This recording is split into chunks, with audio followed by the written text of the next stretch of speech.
fire was first reported back on July 4th and was reportedly caused by lightning. Tonight, it's burned an estimated 5,000 acres and is still 0% contained, with dozens of structures already destroyed. The National Park Service says fire behavior is still very active, driven by hot temperatures, low humidity, and strong wind gusts. Around 70 people are assigned to the firefight tonight, and an added challenge last night was a water treatment plant that burned, leading to a chlorine gas leak that forced firefighters to evacuate and ground any air support. Cindy Parnell had reservations at the North Rim this weekend, but had to change plans to the South Rim instead because of the fire and these evacuations. She took these photos while eating dinner just last night. It was incredibly bright. It had almost fallen the fire into the canyon, like you could see it coming down into the walls of the canyon. And I could see very distinct four, I don't know if it was structures, but patches of very bright, large, tall flames from the South Rim looking north.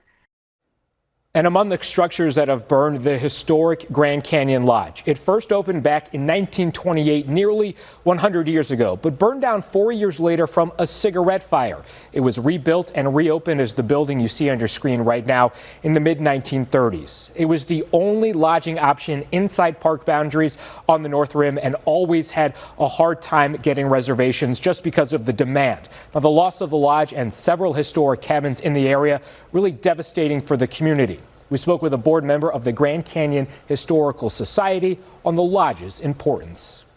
For over 90 years, this hotel that burned down last night was serving guests.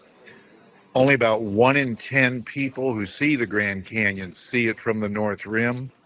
It's at 1,000 feet higher elevation than the South Rim, so the trees are much larger and greener. And as everybody's trying to wrap their head around this, it's obvious that it's going to take a long, long time for this to even resemble minimally what it has been throughout its history. And as this firefight continues, it's already been announced that the North Rim will be closed to visitor access for the rest of the 2025 season, which typically runs each year until mid-October. Brian Special has hiked the Grand Canyon numerous times and hosts a podcast all about the Grand Canyon. He says this fire could have devastating impacts on the communities in and around the Grand Canyon. I share the same reaction that the rest of the Grand Canyon community does, and that's just devastation. And especially for the people who live there, the people who work there. You know, it's only open for 5 months out of the year, and that's a special time.